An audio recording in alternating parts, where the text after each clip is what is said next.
ॐ विश्वानि देव सवितर्दुरितानि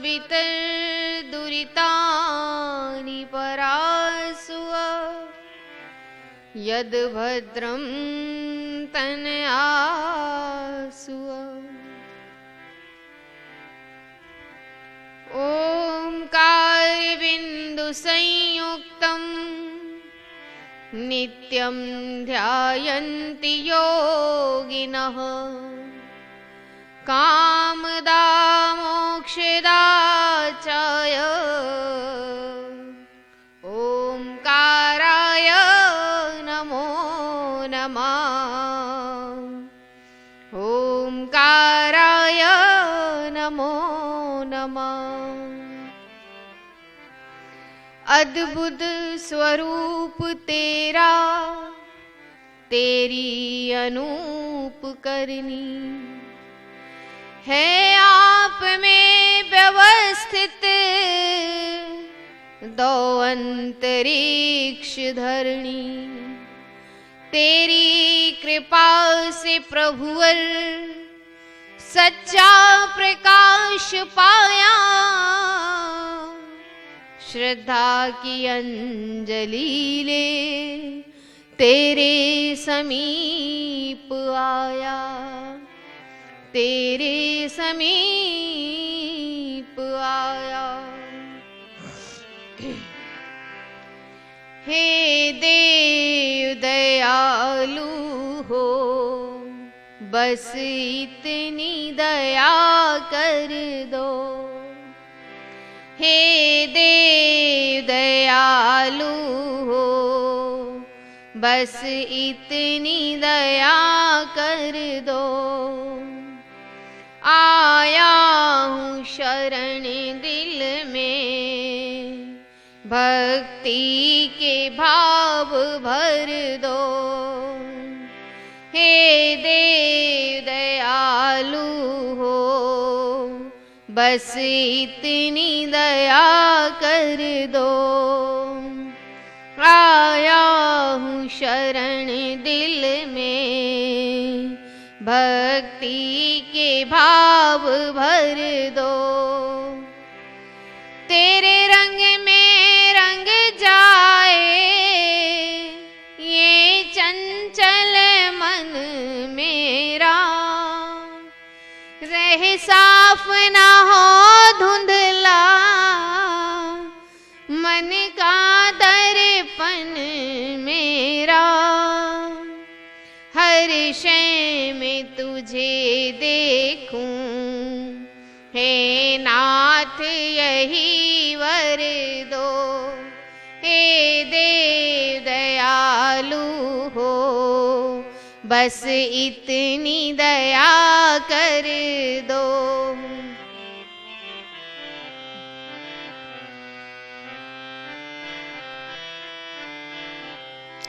जीता हूँ मरता हूँ, जी जी कर मरता हूँ। जीता हूँ मरता हूँ, जी जी कर मरता हूँ। 9 मास गर्भ कीजे जाने से मैं डरता हूँ। बंधन से छूट जाऊं हे नाथ यही वर दो। बंधन से छूट जाऊं हे नाथ यही वर दो। हे देव दयालु हो, बस इतनी दया कर दो।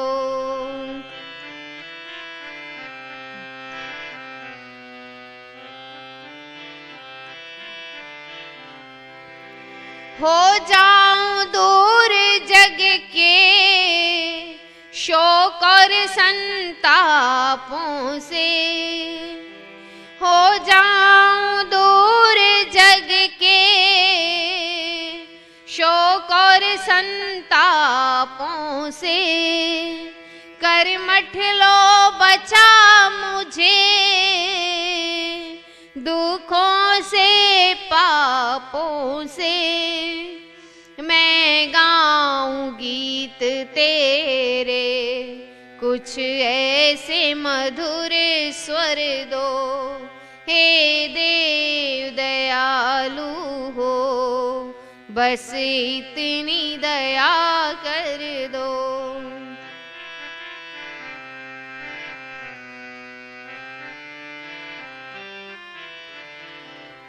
तुझसे मैं अलग रह कर सदियों से भटक रहा। तुझसे मैं अलग रह कर सदियों से भटक रहा। नहीं पार में हो पाया अधबर में लटक रहा। हो जाऊं पार भव से बुद्धि जगदीश्वर दो।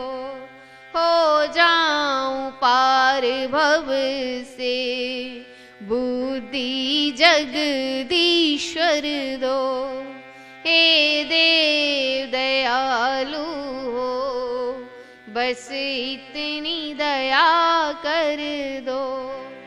आया हूँ शरण दिल में भक्ति के भाव भर दो। भक्ति के भाव भर दो।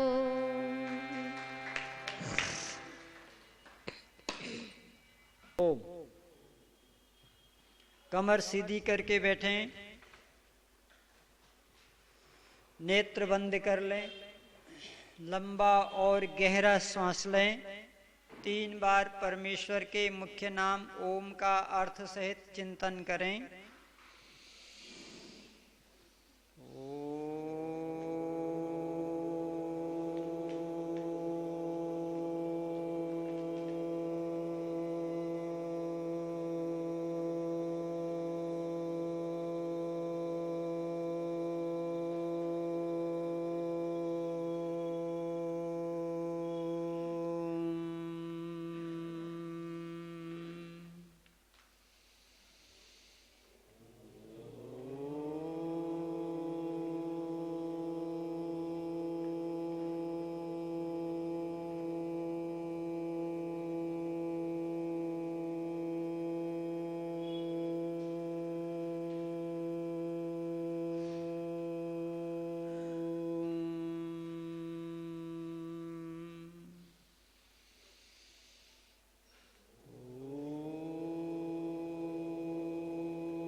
अष्टचक्रा नवद्वारा देवानां पुरोध्या तस्यां हिरण्ययः कोश स्वर्गो ज्योतिषावृतः स्वर्गो ज्योतिषावृतः। ओम शांति शांति शांति। 8 चक्र और 9 द्वारों से सजी अयोध्या नगरी है। मोक्षाभिलाषी बलवान आत्मा प्रभु ज्योति से उभरी है। मंत्र पाठ करेंगे। ओम अष्टचक्रा नवद्वारा देवानां पुरोध्या तस्यां हिरण्ययः कोशः स्वर्गो ज्योतिषा आवृतः। ओम शांति शांति शांति। अथर्ववेद के इस पावन मंत्र में मानव विज्ञान को परिलक्षित किया है। ये बताने का प्रयास किया गया है कि मनुष्य ही एक ऐसी योनि है जो ईश्वर के बनाई हुई सृष्टि का उपभोग भी कर सकती है और ईश्वर का साक्षात्कार भी कर सकता है।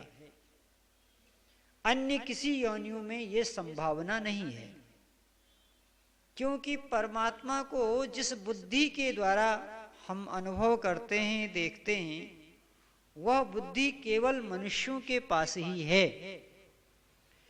इसलिए मनुष्य को परमात्मा ने दो आदेश दे रखे हैं वेद में। पहला आदेश ये है कि पूर्व जन्म के जो कर्म हैं, उन कर्मों के फल को सुख या दुख के रूप में धीरे धीरे भोगो और नए कर्म ऐसे करो कि उससे पुनः बंधन न हो, उससे फिर संसार न पैदा हो। नए कर्मों के द्वारा मोक्ष की शाश्वत आनंद की प्राप्ति करो। इसके लिए करना क्या होगा? बोला अष्टांग योग की साधना करो। अष्टांग योग में पहला बताया यम। यम के पालन से क्या होता है कि यम के पालन से सामाजिक व्यावहारिक शुद्धि होती है, सांसारिक शुद्धि होती है, प्रतिष्ठा मिलती है, यश की प्राप्ति होती है। इस यम के अंदर 5 चीजें हैं: अहिंसा, सत्य, अस्तेय, ब्रह्मचर्य और अपरिग्रह। तो ब्रह्मचर्य तक की चर्चा हम कर चुके हैं। आज है अपरिग्रह। अपरिग्रह क्या है? इसका संधि विच्छेद करते हैं। धन परि, धन ग्रह बराबर अपरिग्रह। अब एक एक शब्द पर ध्यान देते हैं, पीछे से आगे को चलते हैं। अंत का शब्द है ग्रह। ग्रह का अर्थ होता है इकट्ठा करना, संग्रह करना, बहुत सारा धन इकट्ठा करना, बहुत सारी वस्तुओं को इकट्ठा करना, इसे कहते हैं ग्रह। फिर अगला शब्द है परि। तो परिग्रह दोनों मिल जाएंगे। परिग्रह का अर्थ होता है सब ओर से इकट्ठा करना, पुत्र पौत्र इकट्ठा करना, धन संपत्ति इकट्ठा करना, मकान इकट्ठा करना, संसार के अनेक प्रकार के सामग्रियों का ढेर लगा देना, अंबार लगा देना, इसे कहते हैं परिग्रह। अब इसके अंत में शब्द है अ मन मत करो, परिग्रह मन संग्रह। अगर ईश्वर को प्राप्त करना चाहते हो तो अति संग्रह से बचो। किसी भी चीज का अति करना ईश्वर के मार्ग की बाधा है। जितनी तुम्हें आवश्यकता है उसके लिए पुरुषार्थ करो, परंतु याद रखें आवश्यकताएं कभी लिमिटेड नहीं होती हैं, आवश्यकताएं अनलिमिटेड होती हैं। इसलिए अपनी आवश्यकताओं की एक सूची बनाओ कि मेरे जीवन की गाड़ी कम से कम में अच्छी से अच्छी चल जाए, कम से कम में चले और अच्छी से अच्छी चले। इसका नाम है अपरिग्रह। क्योंकि जिस समय व्यक्ति मृत्यु शैया पर होगा उस समय उसने जितना इकट्ठा किया होगा सब याद आएगा। ये भी छूट रहा है, वो भी छूट रहा है, और वही याद उसको तड़फाएगी। कहते हैं राजस्थान के मारवाड़ की एक घटना है। एक आदमी मृत्यु शैया पर पड़ा हुआ था, कुछ ही क्षण में मरने वाला था, लेकिन मुंह से कुछ बोल रहा था। तो लोगों ने कहा तुम्हारे पिता हैं, सुनो क्या बोल रहे हैं। बच्चा गया, सुना, कुछ समझ में नहीं आया। पत्नी से कहा तुम सुनो, पत्नी ने भी कान लगाया, कुछ समझ में नहीं आया। मित्रों से कहा तुम सुनो, सब बोले कुछ नहीं, खाली बा बा बा कह रहा है। अब लोग अपना अपना अर्थ लगा रहे हैं।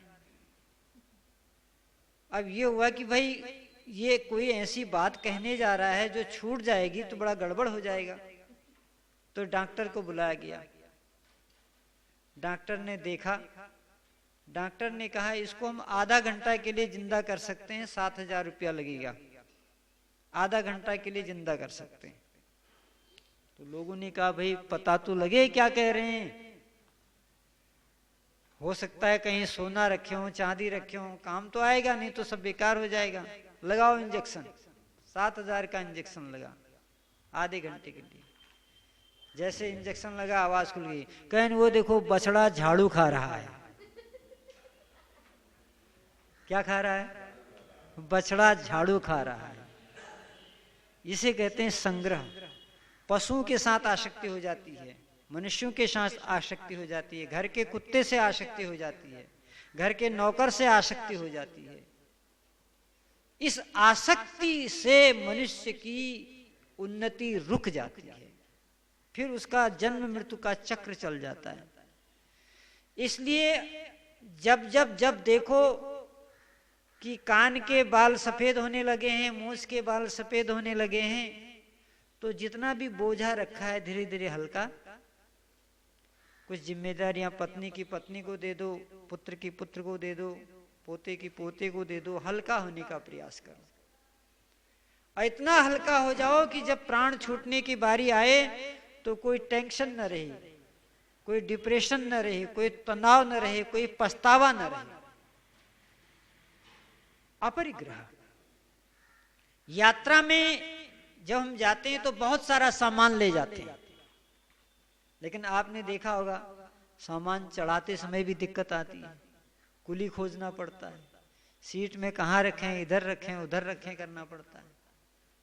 फिर जब उतरते हैं तब और आफत आती है, फिर कौन सामान बाहर लेके ढोके जाए। लेकिन जो आदमी कम सामान लेके जाता है वो बड़े आराम से चढ़ भी जाता है, बड़े आराम से उतर भी जाता है, बड़े आराम से यात्रा भी कर लेता है। तो हम एक स्थान से दूसरे स्थान जाते हैं, वहां भी जितना कम सामान हमारे पास रहेगा यात्रा हमारी उतनी अच्छी होती है। इसीलिए एरोप्लेन में नियम बना दिया 15 किलो से ज्यादा नहीं ले जा सकते हो, क्योंकि वो जानते हैं दादा अगर 50 किलो लाद के ले जाएंगे तो जहाज को उड़ाएंगे कि सामान उठाएंगे। इनका नियम बना दिया उन्होंने। बस में ट्रेन में जितना चाहो उतना ले जाओ। तो यदि आपने हवाई जहाज की यात्रा की है तो वहां से अनुभव लीजिए कि 15 किलो से ज्यादा नहीं ले जा सकते हो हवाई जहाज में, और परमात्मा के वहां तो 1 किलो भी नहीं ले जा सकते हो, 15 किलो की बात छोड़ो। तो इसलिए कम से कम वस्तुओं का संग्रह करें और अपने लक्ष्य को याद रखें कि हमें जो मोक्ष की यात्रा करनी है उस यात्रा में हमें कौन से सामान चाहिए। मृत्यु सैया पर पड़े हुए व्यक्ति को कौन सा सामान चाहिए? दया, करुणा, प्रेम, परोपकार, सेवा, संग, स्वाध्याय, संध्या, यज्ञ, ये काम आएंगे। इसका संग्रह करो। इसका संग्रह करने में कोई झोला और अटैच नहीं चाहिए, ये मस्तिष्क में ही संग्रह हो जाएगा। बाकी और जो हमने प्रॉपर्टियां इकट्ठी कर रखी हैं, ये मृत्यु के समय ये प्रॉपर्टियां गले की फांसी बन जाएंगी। एक संत ने कहा है, आछी बाछी साधु के गले की फांसी, आछी बाछी दासी। आछी मने रुपया, बाछी मने पशु पक्षी, दासी मने सेवक। ये मनुष्य के गले की फांसी है, ये मनुष्य को पुनर्जन्म में फिर धकेलती है। इसलिए थोड़े से काम चलाना सीखो और ये विचार करो, कस्य स्विद् धनम, जिस धन संपत्ति को हम इकट्ठा कर रहे हैं इसका मालिक कौन है? संसार की संपत्ति का मालिक कौन है? सूर्य का मालिक कौन है? चंद्रमा का मालिक कौन है? भूमि, आकाश, पृथ्वी का मालिक कौन है? पेड़ पौधे, नदी नाले, इसका मालिक कौन है? परमात्मा है। और मेरे पास जो कुछ है उसका मालिक कौन है? परमात्मा। मेरे शरीर का मालिक कौन है? मैं अपने शरीर का मालिक नहीं हूं, सामान तो दूर की बात है, जिस शरीर को लेके मैं ढो रहा हूं इसकी गारंटी नहीं कि मैं सीढ़ी उतर पाऊंगा या नहीं उतर पाऊंगा। देख लो, वो रोजड़ के साधक थे विक्रम जी, अभी नई उम्र थी उनकी, 1 जनवरी को 1 दिसंबर को मुलाकात हुई थी आर्य समाज सहसपुर में, 15 दिसंबर को खबर आई कि मृत्यु हो गई। आचार्य विक्रम जी आपके ही क्षेत्र के जवान थे। बस ईश्वर ने कहा तुम्हारा राशन कोटा पूरा हो गया, चल दो यहां से। फिर आदमी सोचे नहीं, मेरा तो इतना बैंक बैलेंस यहाँ छूटा है, इतनी प्रॉपर्टी वहां छूटी है। बोला इससे कुछ नहीं, ये सब परमात्मा की है। किसकी है? परमात्मा की है। यहां सरकार जब्त कर लेती है, सरकार के ऊपर बड़ी सरकार परमात्मा है, परमात्मा का है, सब कुछ परमात्मा का है। ऐसा जान करके उतने ही चीजों का संग्रह करो जितनों से हमारी आवश्यकता पूर्ण हो जाए। लेकिन पहले अपनी आवश्यकताओं की लिस्ट बनाना जरूरी है। यदि हमने आवश्यकताओं की लिस्ट नहीं बनाई तो हमको जो भी मिलेगा वो हमें कम ही लगेगा। जो भी धन संपत्ति ऐश्वर्य हमारे पास है, उस सब का मालिक कौन है? परमात्मा है। ईश्वर के अलावा कोई दूसरा उसका मालिक नहीं है, संपत्ति का ईश्वर ही है। तो ईश्वर का जान करके उतना लो जितने से अपनी गाड़ी चल जाए। एक शास्त्रकार ने लिखा, अर्थानाम अर्जनम दुखम अर्जितानाम च रक्षणम आये दुखम व्यये दुखम धिक अर्थ कष्टानाम धनम। धन के कमाने में दुख है, आराम से धन नहीं कमाया जाता है। आपको तो अनुभव होगा, दिन भर दुकान में प्रतीक्षा करनी पड़ती है, बैठना पड़ता है, ग्राहक को देवता समझना पड़ता है, बड़े परिश्रम से बड़े कष्टों से धन आता है। आते हैं रक्षणम दुखम, जितना धन आने में दुख हुआ उससे ज्यादा कष्ट उसकी रक्षा करने में है। कहाँ रखूं? पंजाब वाले कहते हैं हमारे वहां लाओ, स्टेट वाले कहते हैं हमारे वहां लाओ, इलाहाबाद वाले कहते हैं हमारे वहां लाओ, प्राइवेट कंपनियां कहती हैं हमारे वहां लाओ, सारे लोग कहते हैं अपना पैसे मेरे वहां लाओ, मेरे वहां लाओ, मेरे वहां लाओ। क्या इसीलिए कमाया था कि बैंकों को भरा जाए? लेकिन ऑप्शन क्या है? ऑप्शन यह है कि अगर वहां नहीं रखेंगे तो कोई उठा लेगा, कोई चोरी कर लेगा। इसलिए विद्वान ने क्या लिखा कि इस धन के कमाने में कष्ट और इसकी सुरक्षा में कष्ट। आए दुखम, आने में भी दुख है। 10,000 मिल जाए सोचता है 11,000 क्यों नहीं आया, 11,000 मिल जाए सोचता है 1 लाख क्यों नहीं आया, 1 लाख मिल जाए सोचा 2 लाख आना चाहिए था। आज तक कोई व्यापारी जब शाम को अपना हिसाब किताब बंद करके दुकान बंद करता है, मानना 1 लाख आ गया, तो क्या सोचता है 1.5 लाख आया होता तो अच्छा रहता, ये सोचता है ना।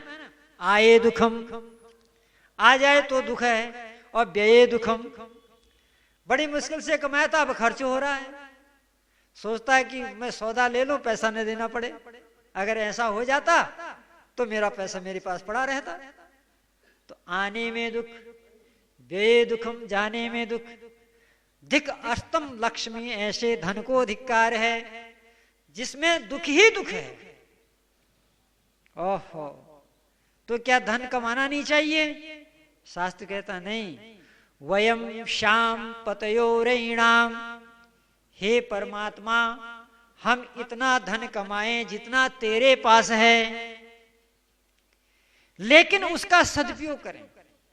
धन कमा के रेस्टोरेंट न खोलें, धन कमा के सिनेमा हॉल न खोलें, धन कमा के क्लब न खोलें। अगर धन कमा के आप क्लब खोल रहे हैं, सिनेमा हॉल खोल रहे हैं, रेस्टोरेंट खोल रहे हैं, आपका धन पाप की ओर जा रहा है। खूब धन कमाएं, मंदिर बनाएं, गुरुकुल खुलवाएं, अनाथालय चलवाएं, धर्मशालाएं चलवाएं, भूखे को अन्न दें, प्यासे को पानी दें, नंगे को वस्त्र दें, तो आपके लिए धन की कमी नहीं है, जितना मर्जी उतना कमाओ। ये धन किसके पास रहा है, किसके पास रहेगा, पानी का तो काम है बहना, ये हर हाल बहेगा। धन निर्धन को दिया नहीं, धर्म का सौदा किया नहीं, ऐसा मानो दुनिया में जी करके भी जिया नहीं। नाम प्रभु का हो, नाम प्रभु का, नाम प्रभु का लिया नहीं, धर्म का सौदा किया नहीं, ऐसा मानो दुनिया में जी करके भी। इसलिए धन कमाना बुरा नहीं, खूब कमाइए, लेकिन उसको खर्च कहाँ करना है इसकी भी लिस्ट बना लीजिए। अगर इसकी लिस्ट बना लेंगे आपका पानी बहता रहेगा, सागर तक पहुंच जाएगा। अगर लिस्ट नहीं बनाएंगे तब क्या होगा? तब तुम्हारे धन को 3 लोग ले जाएंगे। कितने लोग ले जाएंगे? पहले माला वाले ले जाएंगे कि आज वहां अथर्ववेद यज्ञ हो रहा है, ऋग्वेद पारायण यज्ञ हो रहा है, 200 कुंडी यज्ञ हो रहा है, उसमें दान दो।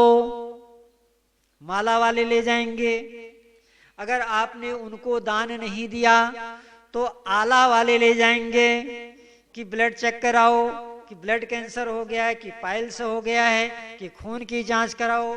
पांव की जांच अलग, हड्डी की जांच अलग, आंख की जांच अलग, कान की जांच अलग, जितने पार्ट्स ऑफ बॉडी है सबके हॉस्पिटल बन गए आज। पहले जमाने में एक वैद्य होता था, सर से लेके पांव तक का इलाज कर देता था। और आज विज्ञान के युग में आंख का डॉक्टर अलग, कान का डॉक्टर अलग, नाक का डॉक्टर अलग, मुंह का डॉक्टर अलग, घुटने का डॉक्टर अलग, पेट का डॉक्टर अलग, पीठ का डॉक्टर अलग, केशों का डॉक्टर अलग, सारे डॉक्टर अलग अलग है। माला वाले ले जा रहे हैं, आले वाले ले जा रहे हैं। यदि आप आला और माला वालों से बच गए, मारेगा भाला, सब ले जाएगा।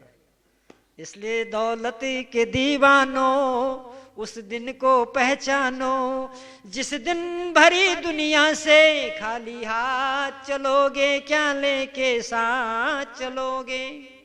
तो वेद कहता है अपरिग्रह करो, उतनी ही वस्तु को संग्रह करो, जब इस दुनिया से आप जाएं तो आपको पश्चाताप न रहे। क्या करें, ये छूट जा रहा है, वो छूट जा रहा है, वो छूट जा रहा है। यदि ऐसा पश्चाताप हो गया तो फिर जन्म लेना पड़ेगा, फिर जन्म मृत्यु के चक्र में पड़ जाएंगे। इसका नाम है अपरिग्रह। आवश्यकता से अधिक संग्रह करने से मनुष्य के पास न समय बचता है न शक्ति बचती है। तो आवश्यकता अनुसार सामग्रियों को रखें, उसके बाद जो धन और समय बच रहा है उसे परोपकार में लगाएं। इसी का नाम है अपरिग्रह। आज का प्रसंग यहीं पर समाप्त होता है, शेष चर्चा कल। ओम द्यौ शांति अंतरिक्षम शांति पृथ्वी शांतिराप शांतिरौषधय शांतिर्वनस्पतय शांतिर्विश्वे देवा शांति ब्रह्म शांतिः सर्वगुण शांति शांतिरेव शांति सामा शांतिरेधि। ओम शांति शांति शांति। आज का प्रश्न बनेगा, अपरिग्रह का संधि विच्छेद करो और एक एक शब्द का अर्थ बताओ। अपरिग्रह, ठीक है। और वो मैं बना दूंगा, उत्तर देके भेज दूंगा, लेकिन शुरुआत कर दिया। बहुत बहुत धन्यवाद। जो बोले सो भय। महर्षि देव दयानंद की, गुरुवर ब्रजानंद की, भगवान राम की, भगवान कृष्ण की, आर्य समाज, वेद की ज्योति, ओम का झंडा, वैदिक ध्वनि।